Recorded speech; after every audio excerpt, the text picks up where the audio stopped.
Recently, me and Jake went to the IHS Reptile show in Doncaster. Recommended by our friend Mike, we wanted to check out some of the exotic snakes and lizards and just see what a reptile show was all about. When we got there, the first thing we noticed was the crazy amount of people who turned up.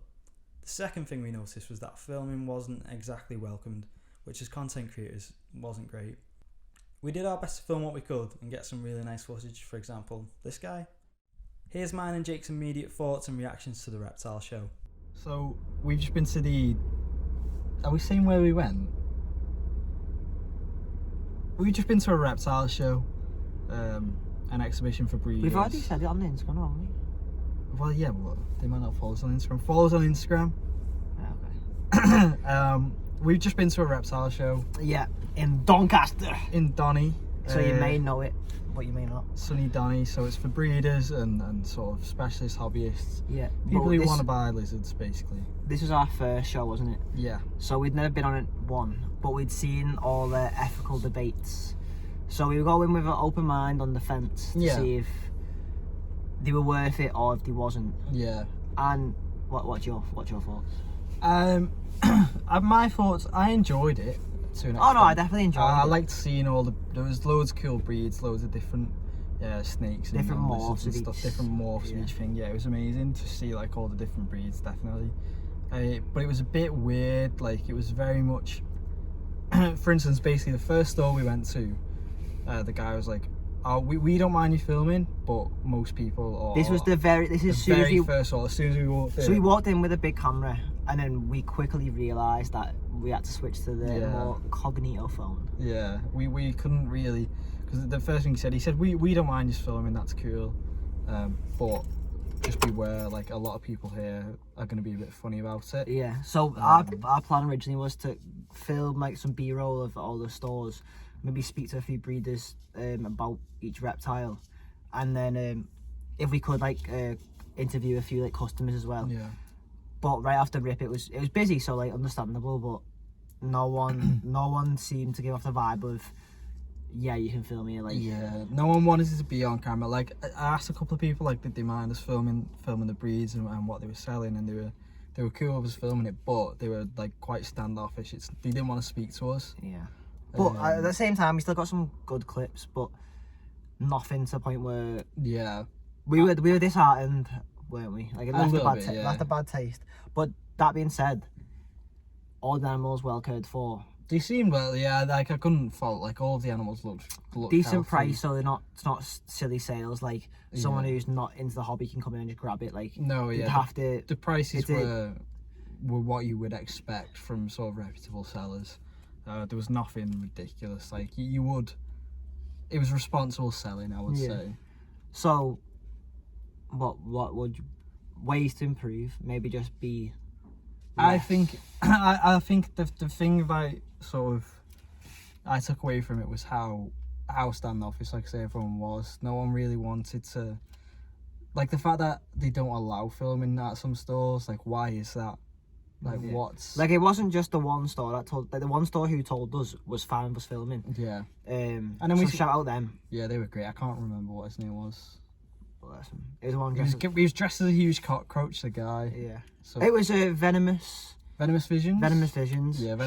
They were good. And shout out Clint's Reptile, not Clint's Reptiles. Clint's Reptiles. No, Richie's Reptiles. I don't know what his name was. Steve's Reptiles. You got a business card? Yeah, I've got his business card. So we this is nothing to do with anything, but we saw a business card and we fell in love with it. This is the coolest business card. Oh no, sorry, Scott Wilkinson.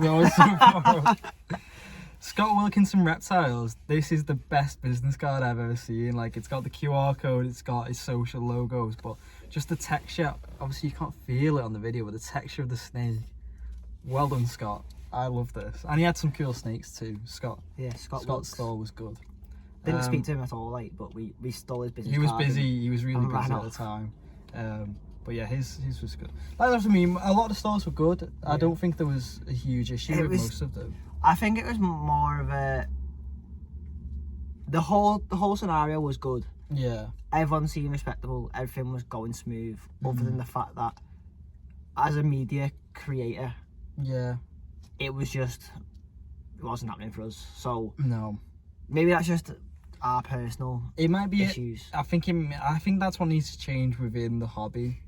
because I think it's not recognised as sort of it's sort of one of those hobbies that's got almost a bad reputation, like breeding sort of exotic animals and snakes and insects and stuff.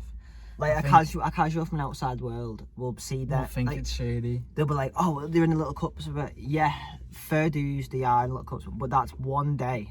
Yeah. And then they'll be sold on to a person who's going to love and care for that in hopefully in a correct way for the rest of its life. So it needs to be done. And like, how do you think zoos and other animals, like, have you ever seen Madagascar? They get put in little boxes and sent That's true. Like they have to ship animals, and it's the easiest way to do it without harming each other. I think if it was me and I was going to put on a reptile show, or if I was working on something like that, I would want to encourage sort of social media content creators and stuff like that, and encourage media to get involved, because you want to show that the hobby it's nice, it's ethical. Yeah. You wouldn't. I don't understand why you would shy away from it being documented, because that's the only way it's ever going to become mainstream and going to be accepted by people. Because don't get me wrong, we know of scenarios where there's been unethical like situations. Yeah. But you can't judge that off a minority. Yeah, no, that's what I mean. For the most part, everyone working there, I would imagine, Like extremely ethical. everyone seemed to know what they were doing, but at the same time, what really can we know from just a glimpse? Yeah, and the fact that people were worried about us filming, I think that from like, that's just, it's a bad sign. Even the customers, like, we were planning on speaking to them, like, what do you think about the ethical situation? And it just felt such a touchy subject to bring. It's kind of like get in and out, and like not really be. I mean, a lot of people stayed until, like, there's so many, like, I don't want to paint a bad picture of it, like, completely, because there was so many nice people there, like a lot of people we spoke to, like, there's no guy. Everyone was smiling, but it's just, I mean on the aims of what we set out to do. Yeah. Everyone seemed to, like, we couldn't have approached the topic of you know, the ethics of this, because everyone obviously has. It's almost like a silent agreement between everyone there that now we don't talk about, like, any issues there might be, and maybe that's something it's clearly come from previous shows. Yeah, I think obviously this is our first one, so if you could let us know in the comments more about it, like, we might be chatting absolute rubbish. Like, there's people out there probably now, like, these kids know nothing. Yeah, so, and it's half true. Like, if there's people who've been to these kind of shows, or even people who've, more specifically, people who've had stores at the shows or breeders, if there's anyone who you know has worked on them, what is it like? How strict are the rules? Like, overall thoughts, we had a good day. Doncaster's great. We just had a Wetherspoons. Yeah, Doncaster Wetherspoons. Apparently there's two. Yeah, really the Red Lion. The Red Lion in Doncaster. What's with that fire? Yeah, fire inside, like. Yeah, man. That's a child risk hazard. You couldn't have that in the Wetherspoons. You've just outed where we live. Well, I'll bleep it. You couldn't have that in the. Nah, you couldn't have that in our Wetherspoons. More videos coming soon. We are sorry we are lacking, but you know, life. So it's one of them. Yeah, lots of love. Thanks though, guys. Yeah. Subscribe to the Instagram. Subscribe to the Instagram. Subscribe to the Instagram. Nice. Follow us on Instagram, Facebook, TikTok, Instagram. The notification bell on, because a few people have not been getting the past 2 videos because they've not had an. That's what I've been told anyway. It's not YouTube. It's not us. That's not what we're saying. That's just what our fans are saying. What's our goal, by the way? Should we let her know our goal for?